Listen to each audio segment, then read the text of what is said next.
Motoring 2012 on TSN is brought to you by Michelin, a better way forward.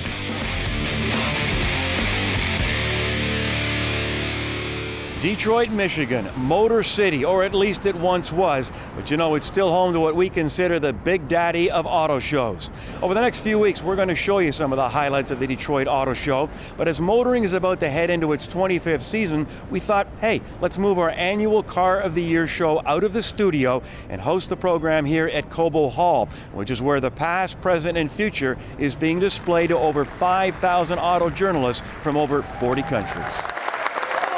Unlike past years, we've got to squeeze the show into a half hour rather than 60 minutes. So let's get things started. And how can we select the best of 2012 without you-know-who, Graham Fletcher, the man behind the wheel each week on Test Drive. And Graham, with Detroit, I find it's a great time for a lot of people to gauge the mood in the automotive industry of the past year. Your thoughts on 2011? 2011 was a great year. Many manufacturers saw significant increases, and given a fair wind and a good tide, you know, I think that will continue through this year and on into 2013, hopefully.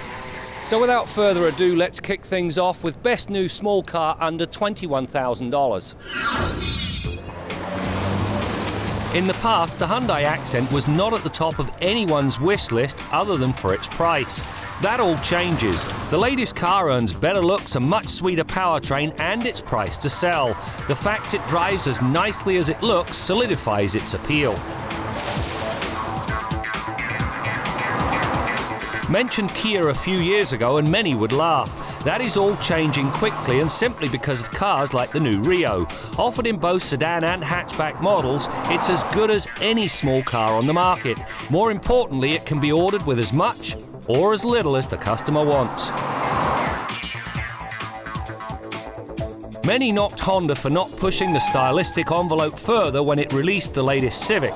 Certainly the comments may force Honda into an early facelift, but delve a little deeper and the Civic remains as strong and desirable as ever. Motoring's best new small car under $21,000 is the Kia Rio.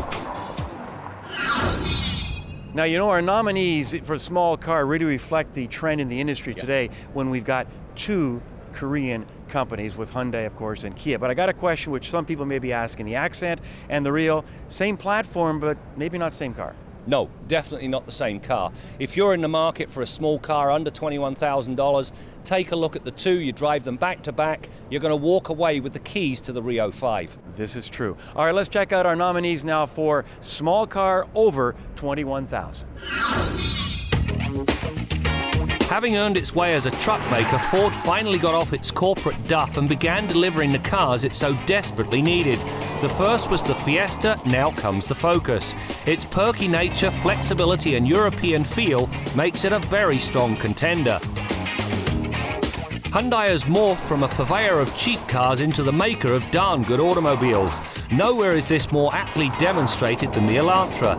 It delivers a balanced blend of comfort and handling as well as state-of-the-art engineering. Throw in a bold style and you have a strong player. As they say, how times have changed. The new Subaru Impreza is a vastly better car than the one it replaces. What has not changed is how the power is put to pavement. Subaru makes one of the best full-time all-wheel drive systems money can buy, and it's standard on the Impreza. Our best new car over $21,000? The Hyundai Elantra. That little car takes Hyundai a long way down the road to quality. My next category? Well, it's my favorite because it involves speed. Let's check out performance cars for 2012. The Audi A5 is a stunning looker that's fun to drive. The S5, well, it's more so. Dropping in a 354 horsepower V8 and firing the power to the pavement through Audi's Quattro all-wheel drive system delivers ride-on-rails handling and serious speed. While the 1 Series is a good car, the 1M Coupe is the star. Transforming the good to the great starts with the visual aspects and finishes with a dynamic package that sees man and machine become one. If you're looking for a track car, they don't come any better than the Porsche Cayman R. It has power and its tenacity through a corner is a thing of beauty. That's the good news. The flip side is a tight cabin that's difficult to get into and out of. The rearward sightlines suck and the suspension will rattle your fillings loose. Does it really matter? No. Motoring's best new performance car is the BMW 1 Series M Coupe. Over the last 10 years, hybrids have become everywhere. Every car maker in the show seems to have a hybrid out there. They're very popular with the car companies, not so much with the consumers. After 10 years of pounding on this particular deal, single-digit percentage market penetration. That's nothing. Why? Well, part of the reason is that the old technologies, internal combustion, they've been working on this for 150 years, and yet engineers are still pulling double-digit percentage improvements in performance, economy, and emissions. And they're still affordable. Combine that with additional techniques of weight saving, and you've got cars that are lighter, handle better, go faster, and you can still afford to buy them. What's not to like?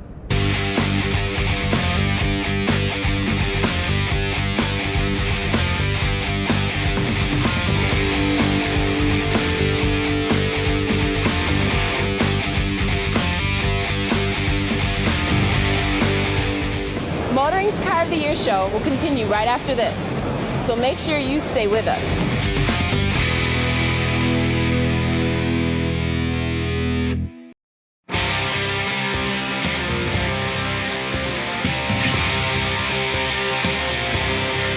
We're back as our Car of the Year special continues from the Detroit Auto Show. Ashley and Ruth are standing by to eventually reveal what will be Motoring's overall Car of the Year for 2012.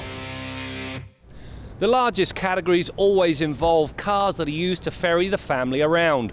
On that note, let's take a look at the best new family sedan, and if you've got a little extra coin, best new sports sedan. The Kia Optima is a very well-equipped entry-level sedan that has style and content in spades. The fact it's well conceived and equally well executed seals its overt appeal. Along with its great looks, refined cabin and rich content, it possesses the right driving dynamics. Its strongest asset, however, is affordability. The reason the Toyota Camry has been North America's favourite family sedan for years is that it does everything expected of it well. If Toyota is to be taken to task, it is for not updating the powertrains as much as it did the rest of the car. In the past, the Volkswagen Passat has played second fiddle to its established European peers. That all changes. Some will argue it's been Americanized, but that's hooey. It drives like a German car and it feels like a German car. However, it just happens to be right-sized. Motoring's best new family car is the Kia Optima. The new Regal GS is differentiated from its siblings by a different front and rear fascias, rocker panel extensions and a rear lip spoiler. It also brings 270 horsepower, dynamic handling and a sporty interior. Now that is not your father's Buick. Infinity's M is handsome, fast, and it treats its riders to a lavish cabin. Its key asset, however, is found in the hybrid. It does it all. The use of a conventional automatic transmission rather than the dreaded CVT delivers the same efficiency without that annoying motorboating racket that so many find offensive. When Volkswagen ditched the European Jetta and replaced it with the made for North America sedan, it went from bit player to sales success. The quibble was that the larger sedan brought less enthusiastic handling and a base engine that did little to arouse one's senses. That all changed with the GLI. It is to Jetta what GTI is to Golf. Motoring's best new sports sedan is the Infiniti M, the M35 Hybrid in particular. You know, I've never understood it, but since the year 2000, minivan sales have gone south. I don't understand it because if I had a family, that's the way to go. However, we've got something new now called multi-purpose vehicles, or as Graham likes to call them, minivans. Look at the new Chevrolet Orlando and there is an irony. The original Honda Odyssey failed because of its size. The Orlando is destined to succeed because of it. You see, its forte is found in its ability to carry 7 riders in surprising comfort without feeling as though you're driving a bus. Fold the seats down and it's equally well suited for those times when cargo is the order of the day.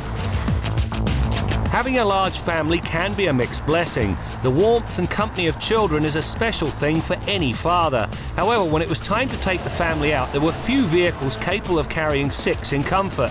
In the past, it meant taking a minivan or multi-road SUV. The solution arrived in the form of the Mazda 5. It started what can best be described as the minivan market. The latest version, which keeps its sliding rear doors, has been improved in every area. Motoring's best new people mover is the Chevrolet Orlando. The Orlando, a great choice, although if you got a lot of kids, a lot of animals, and a lot of equipment, and you need a minivan and don't mind that so-called soccer mom stigma, our choice would be the Dodge Grand Caravan. Now, our next segment is about green cars, and if you walk around Detroit Auto Show, it's all about electric and hybrid, even though nobody's buying these cars. But, as Mr. Fletcher is about to tell us, green is a relative term. It most certainly is. If you take an electric car and you drive it in Norway, it's 5 times cleaner than its gasoline counterpart. If you then go to Canada, well, it's roughly even. If you go to China, well, that electric car is 5 times dirtier than its gasoline-powered equivalent. The reason? It boils down to how the electricity is generated. In Norway, it's all hydroelectric, which is clean. In China, it's just about all coal, which is far from clean. Talk about the most sophisticated car in the world, and a strong argument can be made for the Chevrolet Volt. Its extended range electric powertrain provides the answer pure electric cars cannot. There is no range anxiety, as the Volt delivers a driving range of up to 600 kilometers. The fact it operates like any normal car is perhaps its biggest asset. The Nissan Leaf is a remarkably well-integrated automobile that really does showcase how good the electric car can be when it's done properly. Unlike so many hybrids, the regen braking is unobtrusive, the steering has some real feel to it, and the performance is decidedly perky. The shortcoming is the 160-kilometer driving range from a single charge. The winner of the best new green car is the Chevrolet Volt.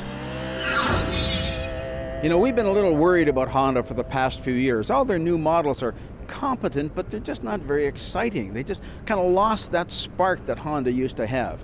But you know, the biggest cheer from the assembled media here at the Detroit Auto Show this year was for the Acura NSX. This is bringing back a spectacular car. It's got fabulous looks, tremendous performance, and they're going to build it. It was almost like a coming out party for Honda, saying, hey, we're back and we're going to have a lot of fun over the next few years. Well, Lexus also introduced a supercar, the LFLC, and they say it's just a concept.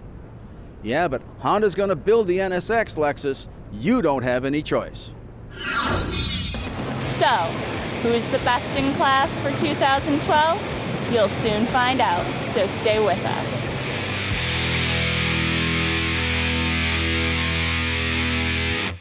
Closed captioning of Motoring 2012 is brought to you by greener, fuel efficient, global. This is Chevrolet Now, driving our world forward.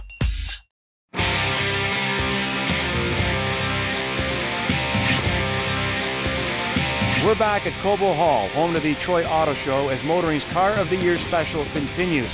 Ruth and Ashley, well, they can hardly wait to pull the wraps off Motoring's best overall car for 2012. Once again, here's Grant. It's been a bumper year for sports coupes. Without further ado, let's take a look at 3 of the finest.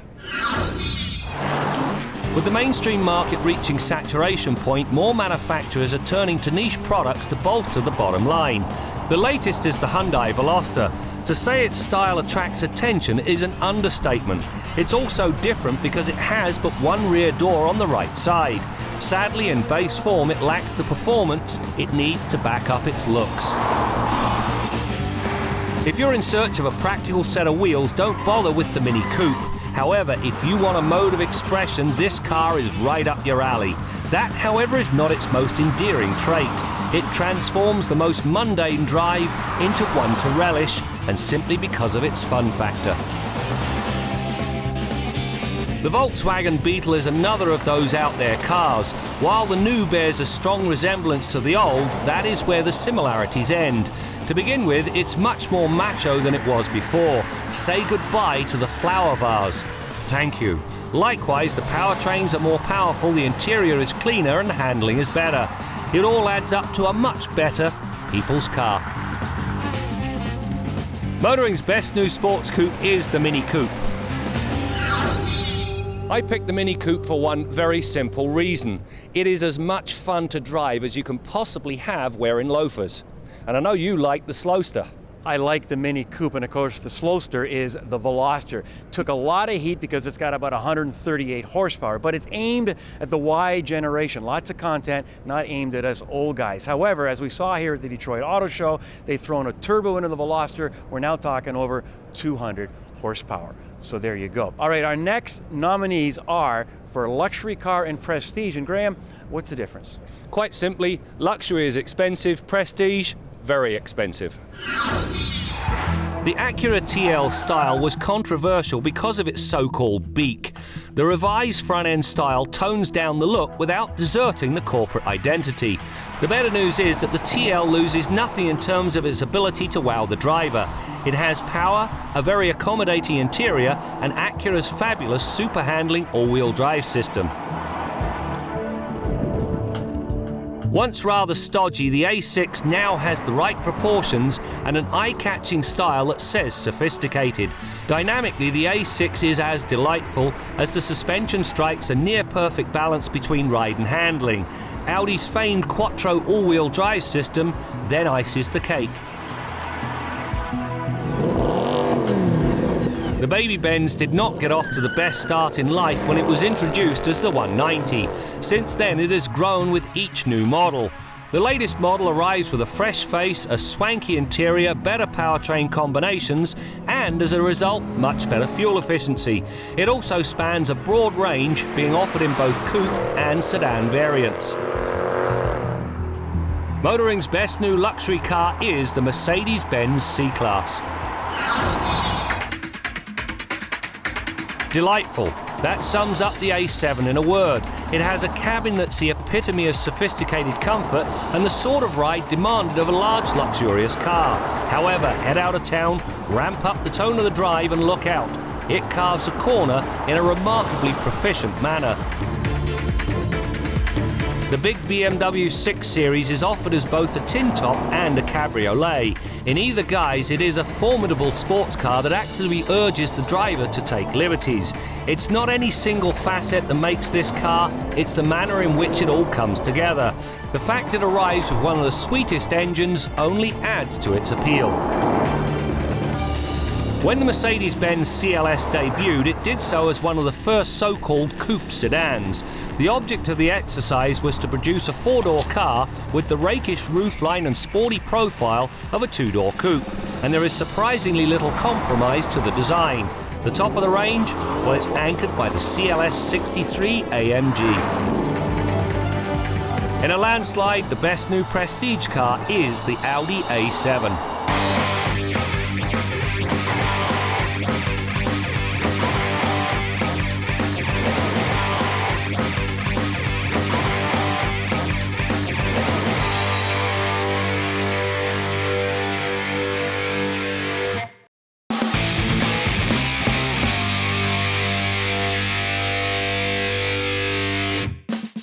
Welcome back, and with time getting tight, it's time to take a look at our best new SUV under $40,000. The BMW X1, Honda CR-V and Mini Countryman. The winner here is the BMW X1. It blends the best of a station wagon with an SUV and employs a sweetheart turbocharged four-cylinder engine. The best SUV over 40k category is comprised of the BMW X3, Jeep Grand Cherokee and Mercedes-Benz M-Class. No surprises here, the Jeep Grand Cherokee wins hands down and simply because it still rules the SUV roost.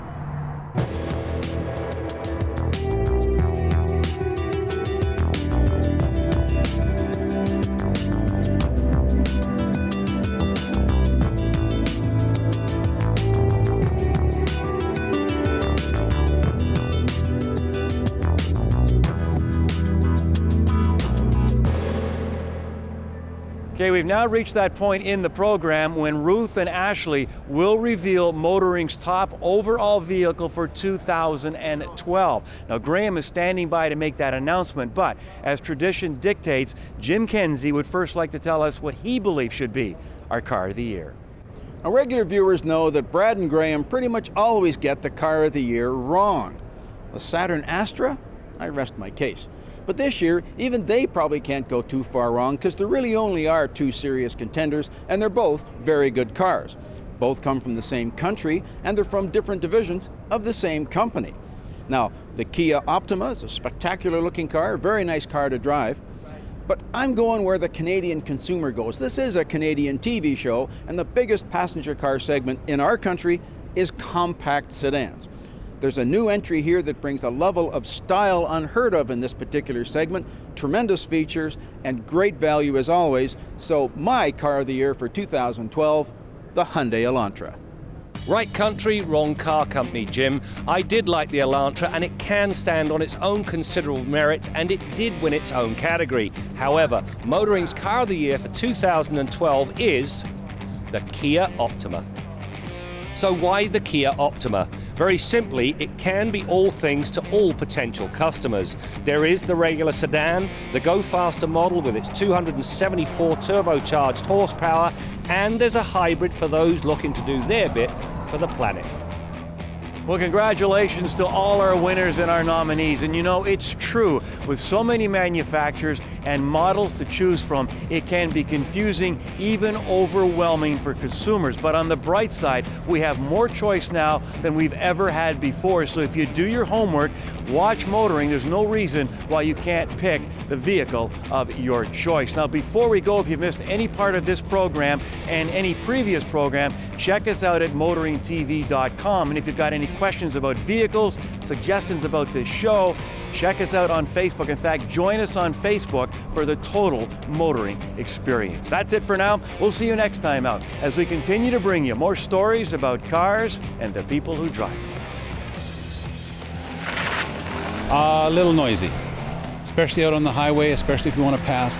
But they've also corrected one of the things that I hated about CVT transmissions. They've electronically programmed in shift points. Motoring 2012 on TSN has been brought to you by Michelin, a better way forward.